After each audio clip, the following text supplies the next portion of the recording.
That day, Peppa and her little sister Ivy were playing happily in their room. Peppa was building a tall tower with blocks, while Ivy, always a curious little one, was exploring every corner of the room.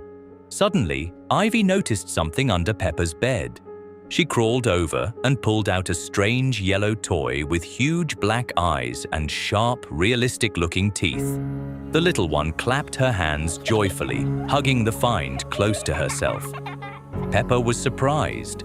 She had never seen this toy before. On the tag was written a strange name, Labubu. "Ivy, where did you get this toy? I've never seen it before," said Peppa, examining the strange creature. "What a weird name. And its teeth look so real." Despite the uneasy feeling, Peppa let Ivy play with the new toy. And then, something incredible happened. A second window appeared in the room, one that had never been there before.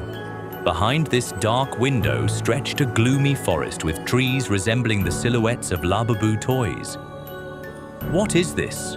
Where did this window come from?" exclaimed Peppa in shock. But Ivy seemed completely oblivious to the new window. She was entirely absorbed in playing with Labubu. Little Ivy pressed the toy to her ear, as if listening to something very important. She smiled and nodded her head, as if agreeing with something. "Ivy, who are you talking to?" asked the worried Peppa. But the little one just continued hugging the toy and smiling. When their mother entered the room, Peppa tried to tell her about the strange window and toy. "Mummy, look! A second window appeared in our room, and Ivy is talking to this strange toy," Peppa said excitedly. But their mother couldn't see anything. For her, there was only an ordinary wall, and Ivy was simply playing by herself. "You have quite an imagination, Peppa," said their mother, and left, unaware of the approaching danger. "But Mummy, it's right here!" cried Peppa, but it was useless. As night fell, events took an even more sinister turn. Peppa couldn't sleep, watching the dark window. Meanwhile, Ivy, hugging Labubu, began humming a strange, mesmerizing melody. The little one couldn't speak yet, but she hummed this tune as if she had known it her whole life. "Labubu, Labubu." "Ivy, what are you singing? How do you know this song?" asked Peppa fearfully, but Ivy just continued humming and rocking with the toy. Peppa looked at the second window and was horrified. Behind the glass, dozens of pairs of eyes were glowing. An entire army of Labubu toys was watching them from the dark forest. The next night, the most terrible thing happened. Peppa woke up to an unusual silence. Ivy's crib was empty. The Labubu toy had also disappeared. The second window was wide open, and in the forest, Peppa saw the retreating silhouette of her little sister. Ivy was walking, holding hands with a large figure that looked like Labubu. "Ivy, come back!" screamed Peppa, but it was too late. Ivy disappeared into the depths of the dark forest, and the window behind her closed and dissolved into the wall as if it had never existed. In the morning, their parents searched the entire house, the entire neighborhood, but Ivy was nowhere to be found. Mummy cried, Daddy called the police, and Peppa remained silent. She knew the truth, but who would believe her? A whole year passed. Peppa learned to live with this terrible secret. She played alone in her room, which now seemed too big and empty without Ivy's laughter. And then one day, while cleaning under her bed, Peppa found a small teddy bear. It was so cute and harmless. "What a lovely bear," smiled Peppa, picking it up. But as soon as she lifted the teddy bear, that same dark window appeared in the room again. Behind the glass stood Ivy. But this was no longer the cheerful little one that Peppa remembered. Ivy's skin had turned yellow, and her eyes were black, just like Labubu's. In her hands, she held that same cursed toy and slowly waved her hand. Although Ivy couldn't speak, Peppa seemed to hear her voice in her head. "Join us, big sister." Peppa dropped the teddy bear in horror. She realized that the nightmare was just beginning, and now Labubu had come for her. Spring in the pig family's house began with cleaning. Mummy Pig was washing the windows, Daddy Pig was vacuuming, and Peppa and George were dusting their toys. Everything was cheerful, until suddenly, from below, a strange sound echoed from the basement. It was a dull, scraping noise, like something heavy slowly rolling across the floor. "Daddy, did you hear that?" asked Peppa. Daddy Pig didn't respond, too busy tidying up. The sound came again, closer this time, accompanied by a long rustling. Curiosity took over, and Peppa pulled George by the hand. "Let's go see." Maybe something just fell. They opened the basement door. A wave of damp, dusty air rushed out. The stairs creaked under each step, and the lower they went, the colder it became. In the farthest corner, among old boxes, lay a round object that looked like a tire. It was covered in dust, but beneath the grime, faint wet spots glistened, as if alive. "What's that?" asked George. Peppa stepped closer. Something flickered in the center of the tire. She gasped. It was an eye, large, still, and cloudy, like a frog's. It blinked. The tire shuddered, turned slightly, and Peppa saw that underneath it were human legs, thin and grey, while from the top, emerging out of the shadows, was a frog-like head with a wide mouth and damp, rubbery skin. The creature stood motionless, staring straight at them. George clutched Peppa's hand. "Peppa, what is that?" It didn't move. Only a faint rhythmic whisper came from deep within the basement, as if someone were chanting meaningless words. "Umbalaboo, umbalaboo." Peppa stepped back. "We have to go." But the staircase behind them was gone. In its place hung a thick grey mist. The air grew heavy, almost sticky. A thin vapor rose from the tire, spreading around them. The world began to tremble. The floor disappeared beneath their feet, and the walls melted away, turning into clouds of fog. When the trembling stopped, they were no longer at home. Peppa and George stood in an empty space with no ceiling or floor. Glowing shadows floated slowly in the air, as if the objects themselves had come to life. Toys, shelves, furniture, everything drifted weightlessly, like in a dream. And in the middle of that strange void, it appeared again. Boneca Ambalabu. Now it was moving, slowly rolling forward like a living tire, leaving behind a wet trail. Its human legs walked on nothing, and its eyeless gaze gleamed faintly through the fog. The creature tilted its head, and from its mouth came a quiet, drawn-out rasping sound. It was like a melody, the warped tune of an old music box, stretched beyond recognition. "I want to go home," whispered George. Peppa looked around. On the ground beside them stood the same music box that started it all. It trembled slightly, as if calling them. "Wind it up," said Peppa. George turned the handle. The melody played again, uneven, distorted. The creature twitched, stretched upward, and its outline began to fade into the mist. The world around them glowed with a pale, ghostly light. For a moment, it felt like they were returning. The air thickened, familiar. Through the mist, the shapes of boxes and shelves emerged once more. But when Peppa opened her eyes, they weren't home.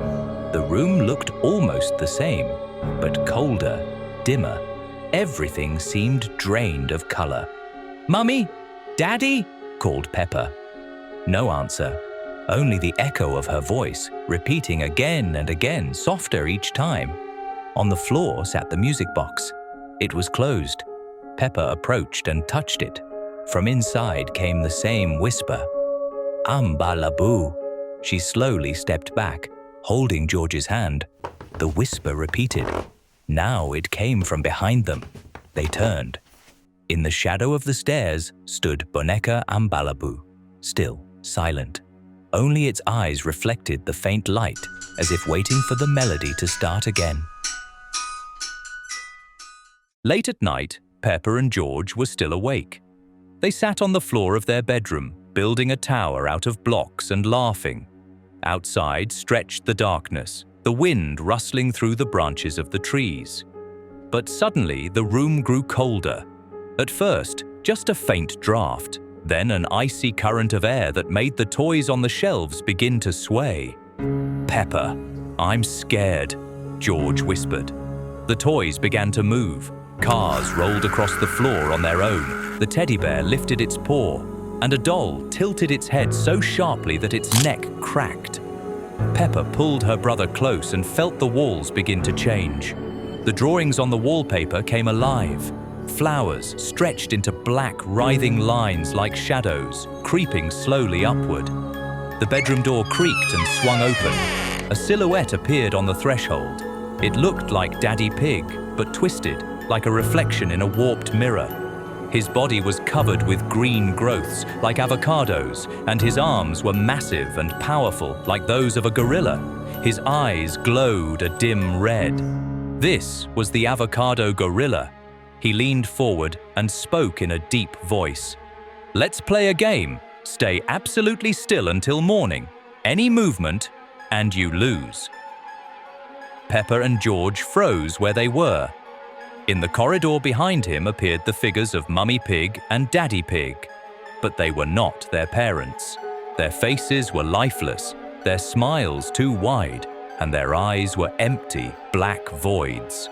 They stood motionless, staring directly at the children. The house began to distort. The ceiling rose higher, the walls stretched, and new doors appeared. Doors that had never been there before. One opened on its own, revealing only fog and the sound of heavy footsteps. The air grew thick and cold, and the lamp overhead flickered as if it were breathing in rhythm with Peppa's heart. "I can see you," the avocado gorilla said, his voice echoing as if from inside the house itself. "Whether you stand still, whether you breathe too loudly, I will notice." George gripped his sister's hand so tightly, Peppa's fingers turned white. She didn't dare move. It seemed the shadows on the walls were watching them, waiting to catch even the slightest twitch. Minutes dragged on endlessly. Every creak of the floorboards, every whisper of the wind sounded like thunder. Time itself felt frozen. Peppa knew that if she flinched even once, the game would end, and the end would be terrible. When the clock hands finally crept past dawn, the figures began to fade. The avocado gorilla slowly dissolved like smoke. The shadows sank back into the walls, and the drawings on the wallpaper turned ordinary again. The room returned to normal, but Peppa and George knew it hadn't been a dream. It was a test. The next morning, their parents acted as if nothing had happened. Mummy made breakfast. Daddy read his paper. Peppa wanted to ask about the night, but stayed silent. They remembered nothing. Or maybe they simply didn't want to. A day later, the family went to Grandpa Pig's farm. Peppa was excited about the trip, but unease gnawed at her. From the very moment they approached, she noticed everything was different. The trees seemed taller than before, their branches weaving into a heavy canopy. The ground was soft, almost damp, and every step released the smell of rot. The farm was silent. The usual chatter of animals was gone. The barn was empty, the shed stood open, but inside there wasn't a sound. Even the ducks on the pond sat motionless, like statues. Grandpa Pig greeted them with a smile, but his eyes were strange. In them glowed the same red light Peppa had seen in the avocado gorilla. "Welcome," he said. "Today we'll play a game too." The family stood in the middle of the yard, surrounded by fog. The houses and trees around the farm seemed to blend together into one vast living creature. Peppa felt the ground beneath her feet tremble, and in that trembling she heard the familiar breathing of the avocado gorilla. She squeezed George's hand and realized the game was not over. Their home, their farm, their world, it had already changed. The avocado gorilla was watching them, and now he was everywhere. It all began with something small. Peppa woke up in her room and saw the sun shining through the window just like always. George was asleep beside her, lying on his side, hugging his dinosaur. Everything seemed ordinary. From downstairs came the familiar sounds.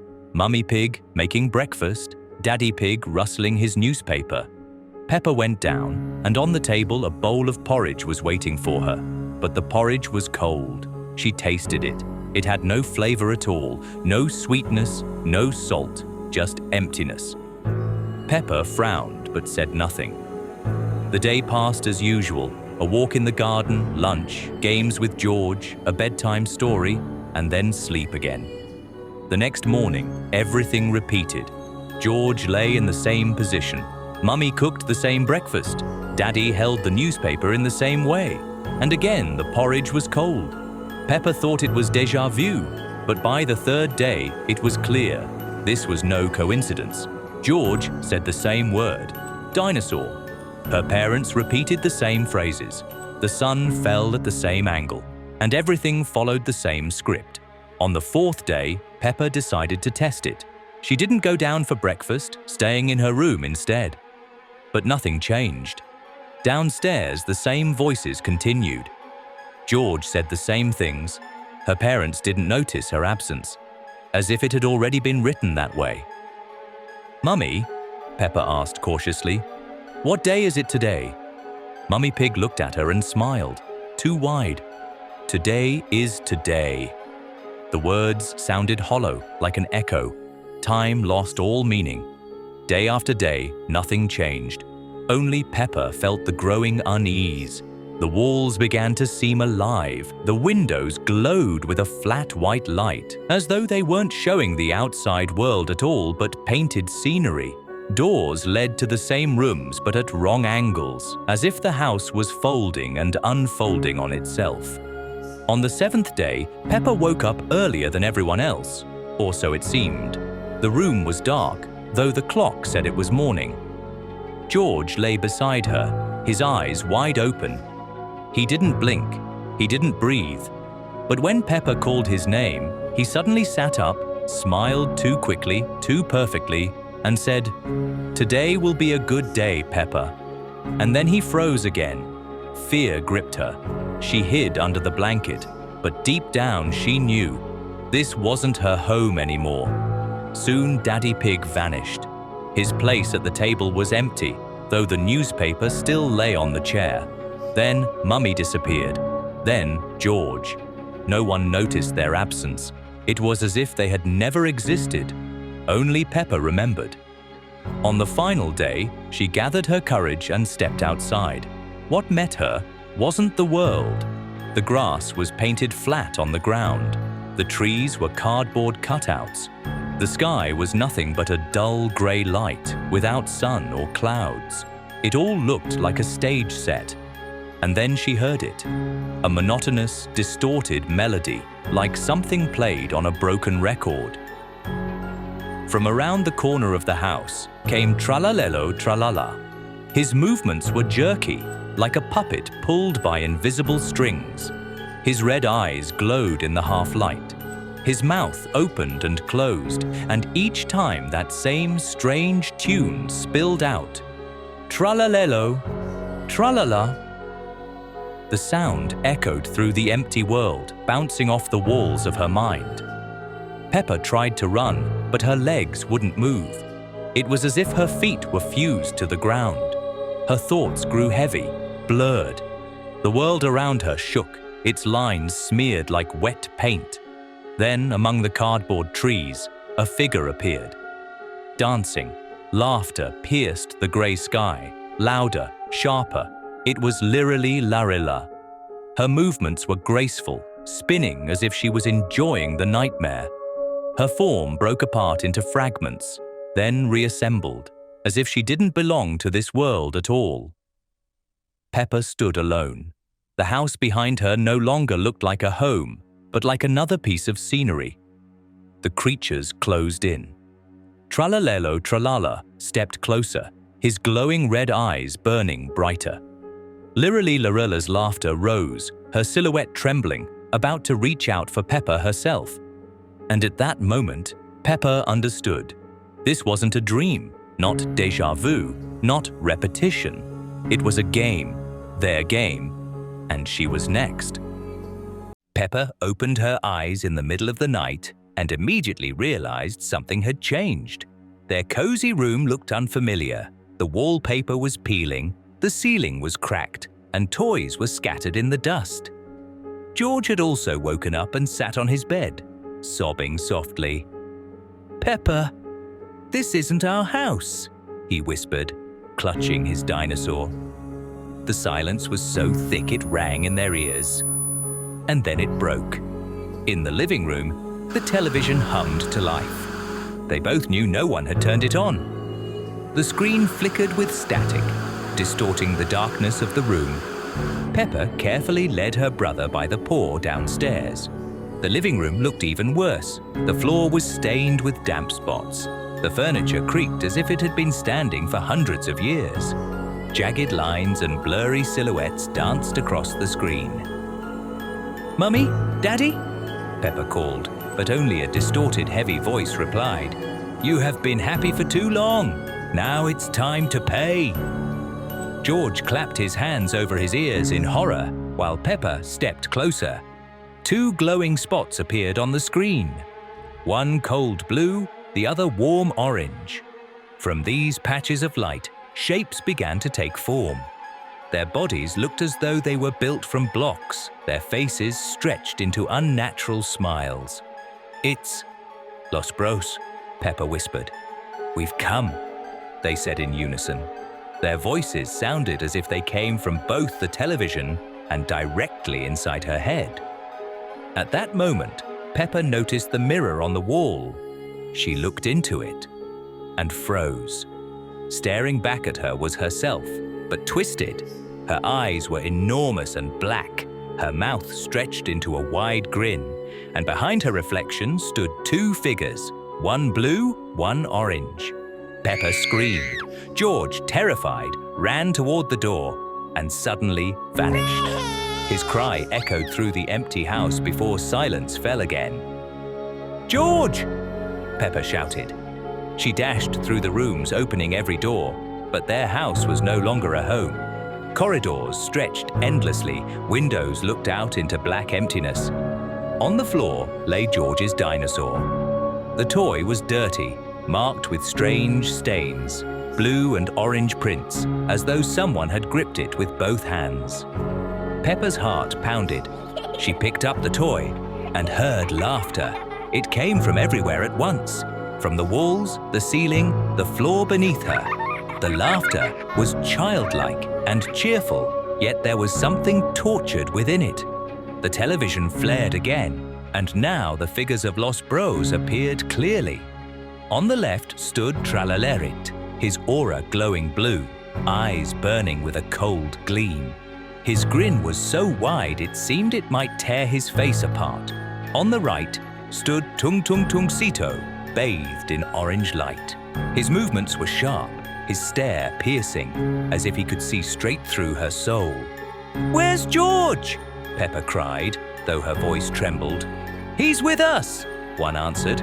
"Now it's your turn," added the other. A stream of black smoke burst from the television. It whirled into a vortex, and the entire house began to change.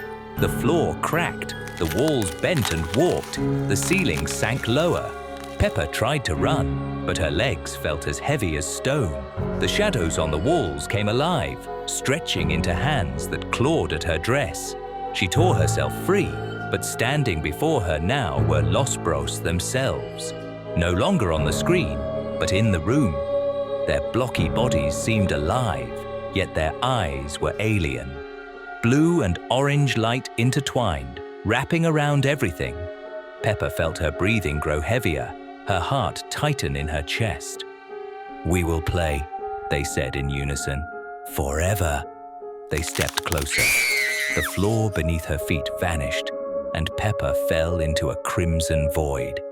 The last thing she saw were their faces grinning in the darkness, and their hands reaching out to her. And then the house sank into silence. Only in the forest, near their home, one can sometimes hear children's laughter and a faint whisper carrying two voices, one blue, one orange. Rain had been falling all evening. Drops tapped softly against the glass, and Peppa Pig's house was wrapped in a grey twilight. Peppa and George sat on the floor, stacking colourful blocks into a tower. Everything seemed ordinary, until the front door slammed shut. "Daddy? Mummy?" Peppa called. No answer. Only the sound of wet footsteps echoed through the hallway. Peppa stood up and peeked into the living room. Her parents were standing by the door. At first glance, they looked the same, but something was wrong. Mummy Pig was smiling, yet the smile was frozen, like it had been painted on. Her eyes were dark, without reflection. Daddy Pig moved too smoothly, as if his body slid rather than walked. A chill ran down Peppa's back. "You got wet?" she asked quietly. Daddy Pig tilted his head. Too far, then farther, and farther still, until it turned completely around. Peppa stepped back, clutching George. Mummy Pig took a step forward, her body bending unnaturally, as if her bones had turned soft. "Mummy?" George whispered. The answer was a low rasp, almost laughter, but without joy. Peppa grabbed George's hoof and ran upstairs. The boards creaked beneath them, as though the house itself tried to hold them back. The bedroom door slammed shut, and Peppa turned the key. Downstairs, silence returned. Only the rain outside and their quick, frightened breathing. Then came the first sound, a long, scraping noise, like claws on wood. Something was dragging a paw along the door. Then a whisper. At first, faint and muffled, then closer, until it sounded as if voices were speaking right through the keyhole. The shadows on the walls began to move. They pulsed and shifted, changing shape as if alive. One stretched to the ceiling and started crawling toward the bed. Peppa pressed George against herself, eyes fixed on the door. The scratching grew louder. The wood groaned under the weight of unseen claws, and suddenly the darkness burst into two blazing eyes. Fiery yellow, unblinking, they pierced the room like light through smoke. From the blackness emerged a massive owl. Its wings were spread wide, its talons long and sharp, its gaze cold and intelligent. It tilted its head, and its hoot sounded like a deep, mocking laugh. The windows rattled from the sound. Peppa shielded George, feeling the owl's shadow stretch across the walls. The creature moved closer to the door, slowly, deliberately. Every touch of its talon left a mark, deep scratches that seemed to melt the wood. The owl leaned toward the keyhole. In the silence came the sound of breathing, heavy and rasping. "Pe, pe," a voice whispered. She couldn't tell whether it was the owl speaking or something else entirely. The door trembled, first gently, then stronger. It seemed ready to crack. The shadows on the walls gathered together, pulling toward a single point. The whole room shivered, and then it stopped. Total silence. Only the rain remained. Peppa didn't move for a long time. Finally, she crept to the door and pressed her ear to it. Nothing. She exhaled slowly and turned to George. He sat motionless, staring into the corner of the room. Peppa followed his gaze and saw it. On the floor, beneath the window, in a small puddle of rainwater, was a single claw print. Outside, the forest loomed dark. Something moved among the trees. Peppa squinted and saw a shape, tall, with vast wings spread wide. It stood silently on a branch, watching. The owl had not left. Morning in Peppa Pig's house began differently than usual. She opened her eyes and immediately felt something was wrong. The room looked familiar, but the air was heavy, pressing, filled with a suffocating silence. George lay beside her, hugging his dinosaur, but she couldn't even hear his breathing. Peppa carefully got up and went downstairs. Normally, at this time, Mummy Pig would be making breakfast. and the house would be filled with the smell of porridge. But now, a different smell greeted her. Cold, empty, like a room where no one had lived for a very long time. Her family was waiting in the living room. Mummy, Daddy, and George sat on the sofa. They didn't move, they didn't speak. Their eyes were completely empty, like two black ovals, without reflection, without life. On their faces was the same wide, identical smile. They turned their heads toward Peppa all at once, and there was nothing natural in that movement. Peppa took a step back, and at that moment the television turned on by itself. The screen flickered, showed static, and then her reflection. Only it wasn't hers. The face on the screen was distorted, the eyes too big, the mouth twisted, and most terrifying of all, it didn't move the way she did. When Peppa blinked, the reflection kept staring with wide, unblinking eyes. When she raised her hoof, her copy did the same, but with a delay and at a strange angle, like a puppet pulled on strings. Sound filled the room. It wasn't a voice, and it wasn't music. It was a jumble of distorted phrases, spoken backwards. They overlapped, merging into a droning noise that made her ears ache. Peppa covered them with her hooves, but the sound continued inside her head. Her family stood up from the sofa and took a step forward. Their movements were synchronized, which made it even more terrifying. Peppa ran upstairs into her room and slammed the door shut. But the mirror in her bedroom was already waiting for her. Inside was the same copy from the screen. It was moving faster now, scratching at the glass with its hooves from the inside. Cracks spread across the surface, and its lips began to move. At first, silently. Then, through the crackling, she heard words, backwards and barely recognizable. "Let me in." The mirror splintered. In panic, Peppa pulled back, clutching the doorknob. And at that instant, everything fell silent again. The silence was thick, buzzing. She slowly went downstairs. The kitchen greeted her with a new, horrifying sight. Sitting right on the table was Labubu. Her favorite toy had always seemed harmless, but now it looked different. Its eyes were hollow, black, and its smile stretched too wide, as if the fabric of its face was ready to rip apart. In Labubu's paws was George's torn dinosaur. Threads hung from it, and the plastic body was twisted into an unnatural pose. Peppa froze, unable to move. Labubu slowly lifted its head. Its mouth didn't move, but a long hissing sound came from within. Then it stretched its tiny paw toward Peppa. Fear paralyzed her.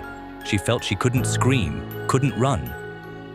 Labubu tilted its head slightly, as if saying, "You knew it would come to this." She felt the walls of the house begin to tremble. Lights flickered on in the corridor by themselves. Shadows stretched across the walls, too long, moving as if they were copying her every gesture. The television turned on again, and this time the distorted Peppa didn't just appear on the screen. It began to crawl halfway out. Its lips stretched into a grin, and it winked.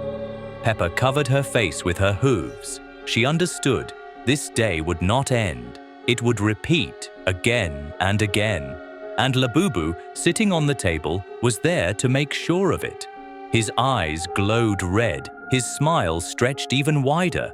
He was waiting.